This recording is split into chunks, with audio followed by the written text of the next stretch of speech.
Olá, esse é um dos vídeos contendo os melhores momentos da programação do Youth Friday, cuja temática é pornografia.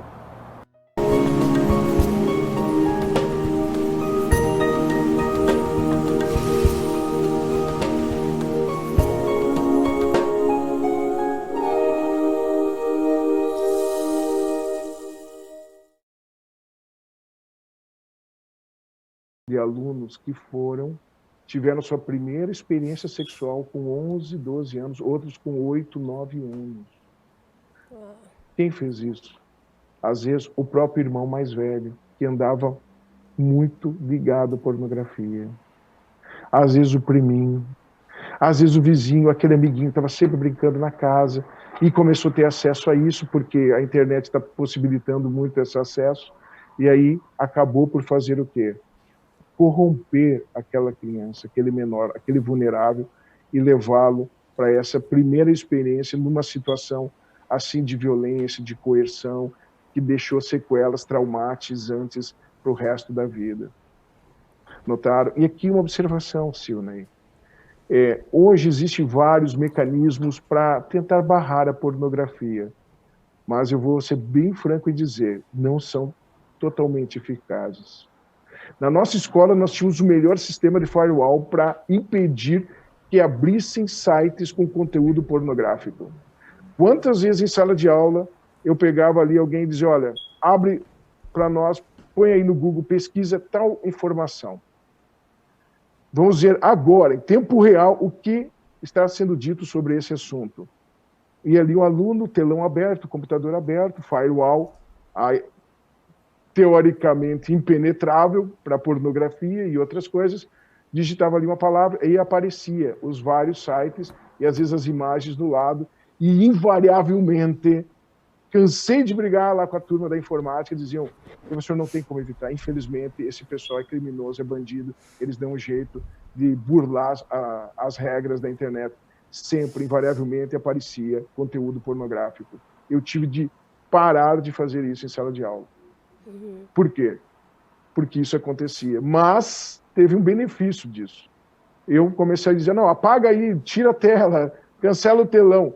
Os próprios alunos ali, adolescentes, 14, 15, 16 anos, diziam, professor, com todo respeito, professor, isso acontece nas nossas casas, muito mais do que aqui na escola. A gente vai fazer uma pesquisa, coloca ali Brasil, aparece lá um monte de mulher sem roupa. Põe qualquer coisa, o que o senhor pensar, botou panela, aparece uma mulher pelada com panela. Coloca o que o senhor quiser, sempre aparece pornografia.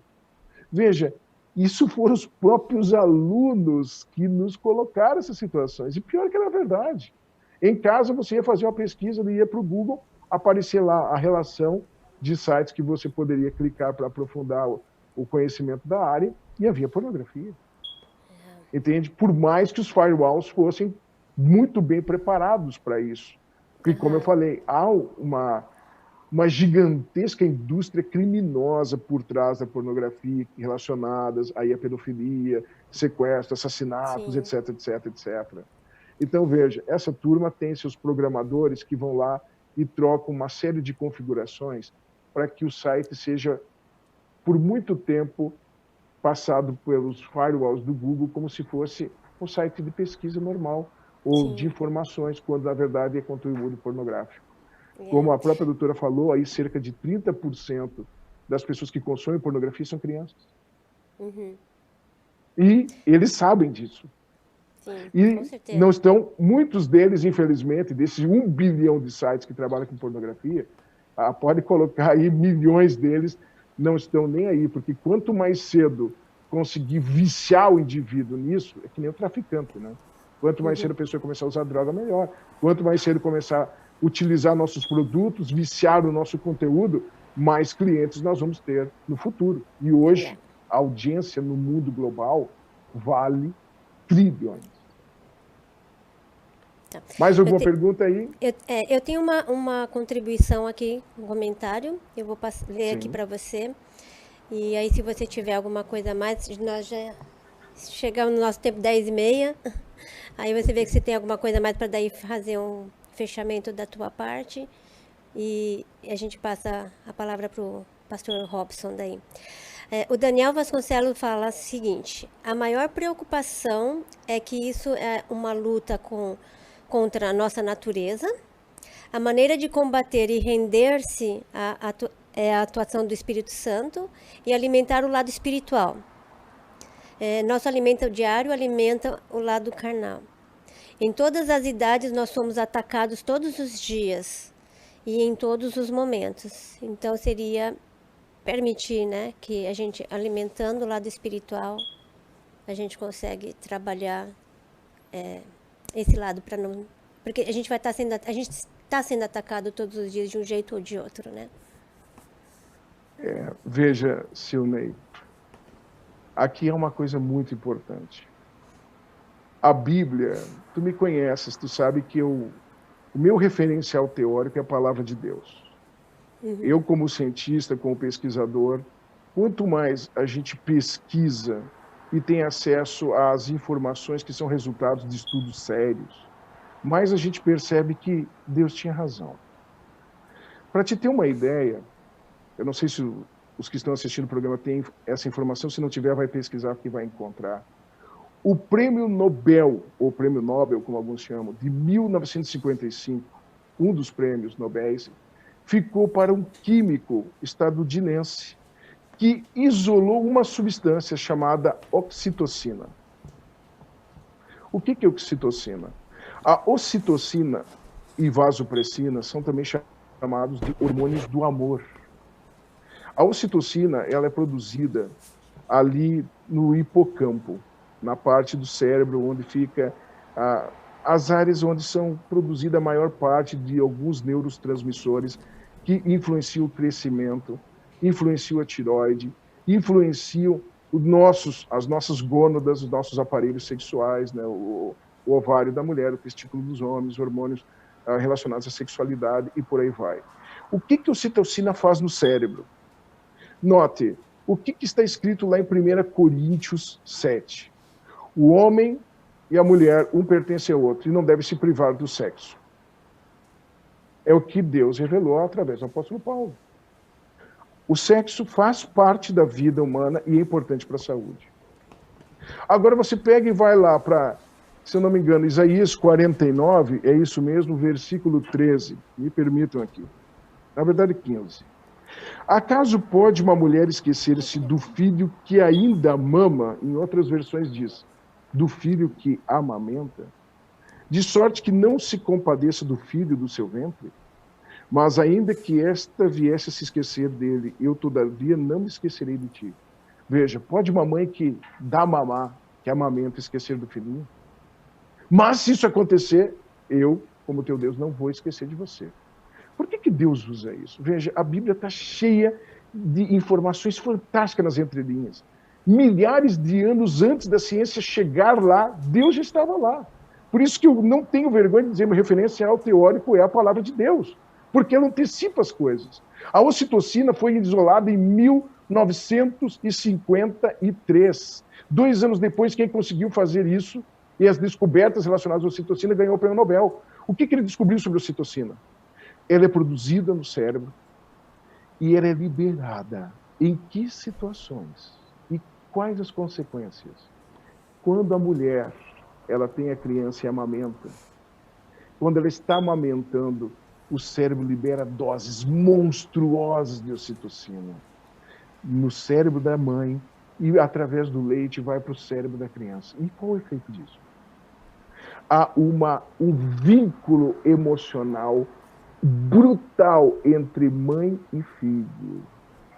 Note, por causa dessa substância, desse hormônio, a ocitocina. A ocitocina também ajuda a liberar o leite e por aí vai. Note, a ocitocina, ela cria vínculos extremamente fortes. E durante os meses, e às vezes até anos, ali 1 ano, 2 anos de amamentação, essa ocitocina vai fortalecendo o vínculo fisiológico, psicológico, neurológico entre mãe e filho. Mas e o que isso tem a ver com a pornografia? E a sexualidade entre o homem e a mulher? Se segurem no banco aí, quem estiver sentado.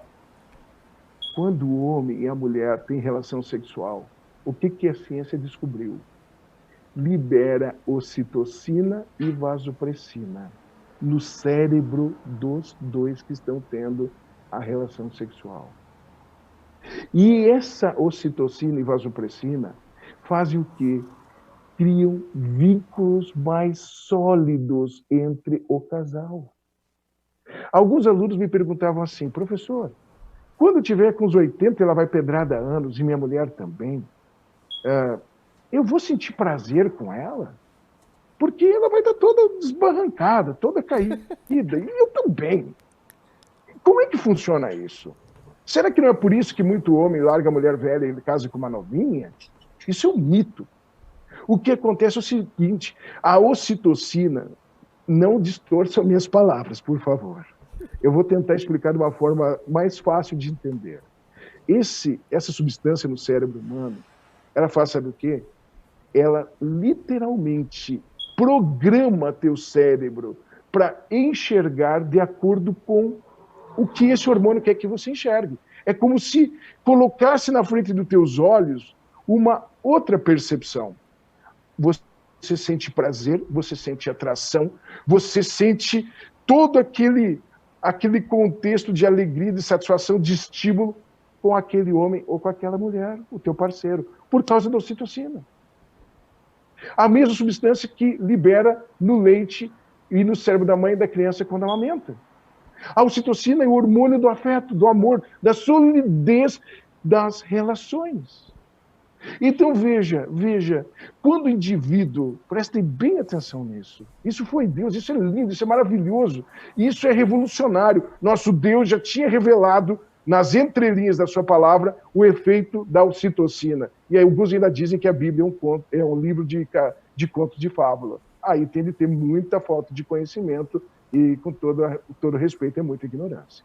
Certo? Um cientista de verdade que conhece a ciência, está acompanhando e conhece a Bíblia, não pode falar uma coisa dessa. Então, veja, o que acontece quando entra pornografia dentro de uma casa?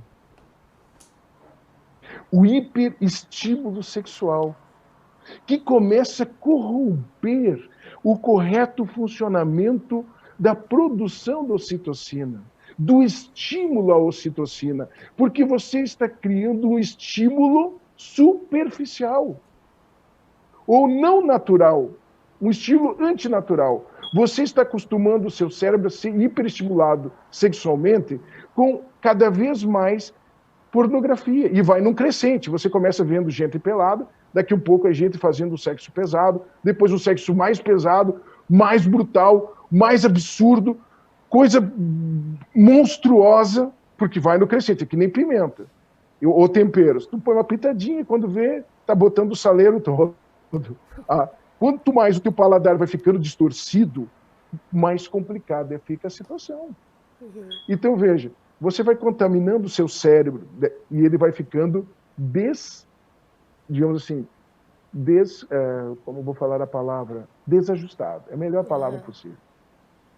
Agora, quando o homem e a mulher se veem, a ocitocina, o cérebro, os neurotransmissores não ficam mais jogando estímulo. Por quê? Porque eles viciaram o seu cérebro a serem superestimulados, a ver o seu esposo, o seu cônjuge ou a sua esposa sem roupa, chegar, tocar, já não mexe muito, porque ele desregulou. Entendi. Veja, não está mais regulado para funcionar como Deus fez para funcionar. Então, veja, melhor forma de você garantir uma sexualidade, ou um sexo, vamos falar a palavra correta, um sexo de qualidade com seu cônjuge, é você não perverter as suas estruturas neurológicas e hormonais com estímulo externo destrutivo. Permita seu cérebro, seu corpo, sua mente trabalharem regradamente com a forma como Deus deixou, que é a melhor. Nada de hiperestímulos. E aí vocês, mesmo depois, veja, estou jogando lá na frente para você entender como isso é sério. Mesmo depois que o seu corpo estiver todo esbagaçado, que do ponto de vista sexual você já não é mais atrativo. Vai continuar, porque a ocitocina não tem limite de idade. Abraão, mesmo exemplo. A Sara já tinha morrido, tinha 100 e tantos anos, e teve mais uma meia dúzia de filhos. E muitas pessoas de idade por aí são testemunhas disso.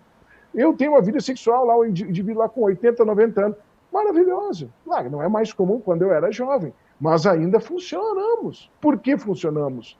Porque a ocitocina está ali, continuando a fortalecer os vínculos, a tornar um para o outro agradável, atrativo, estimulante. Essa perda do estímulo progressiva não está relacionada à idade. Isso é um mito. Está relacionada à perversão dos estímulos naturais que Deus deixou por exposição a essa droga do novo milênio, como sabiamente a doutora Bárbara falou, que é a pornografia. Ok.